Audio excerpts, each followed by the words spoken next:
जय श्रीमन्नारायण। आप सभी को कार्तिक मास की ढेर सारा शुभकामनाएं।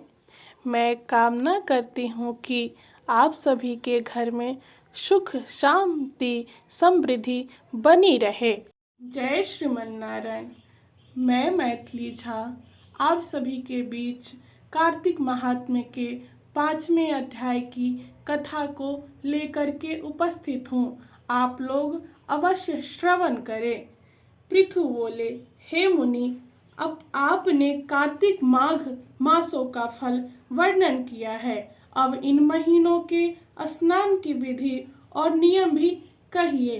नारद जी बोले, हे राजन, तुम विष्णु के अंश से उत्पन्न हुए हो और तुमसे कोई बात छिपी नहीं है, तथापि मैं समस्त नियमों का वर्णन करता हूँ। आश्विन मास में शुक्ल पक्ष की एकादशी से समय से रहकर कार्तिक के व्रतों को प्रारंभ करे।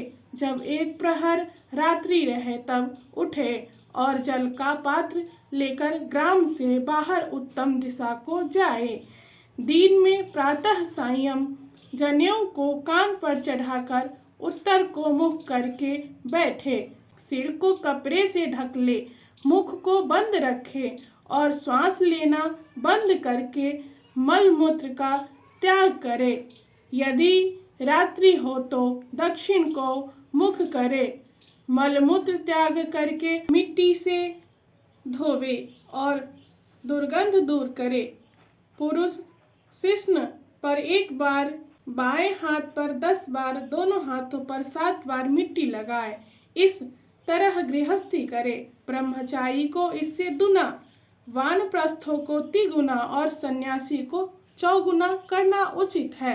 जो शौच के लिए कहा है उससे आधा रात्रि में करे, इससे भी आधा रोगी करे और इससे भी आधा मार्ग चलने वाला करे। ऐसा नहीं करने से संपूर्ण क्रिया निष्फल हो जाती है। जो व्यक्ति मुख शुद्ध नहीं करते हैं उनको मंत्र फलदायक नहीं होते। इसीलिए दातुन आदि करना उचित है। दातुन लगाते समय वृक्ष से कहें, हे वनस्पति, हमको आयु, बल, यश, तेज, संतान, द्रव्य, वेद पाठ की शक्ति और बुद्धि दे। यह कहकर नीम, बबूल, मोलसीरी, गुलर आदि दूध गंध युक्त वृक्ष की 12 आंगुल लंबी दातुन लावे। श्राद्ध तिथि तथा व्रत के दिन ऐसा न करे।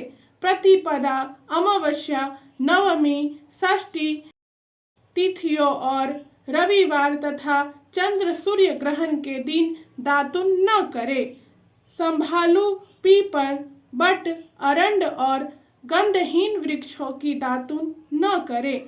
नदी या कुआं पर स्नान करके स्वच्छ वस्त्र पहने। तदनंतर विष्णु और शिव के मंदिर में प्रसन्नता और विधि पूर्वक पुष्प, गंध, तांबूल ले जाए। यहाँ भगवान के पूजन 16 उपचारों को कर स्तुति करे, नमस्कार करे और भजन गावे।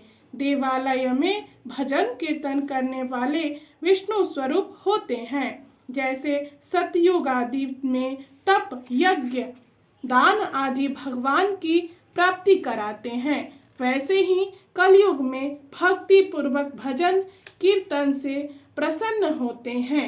हे राजन, मैं जब भगवान से पूछा कि आप कहाँ निवास करते हो, तब वह बोले, हे नारद, मैं वैकुंठ अथवा योगियों के हृदय में नहीं रहता हूँ।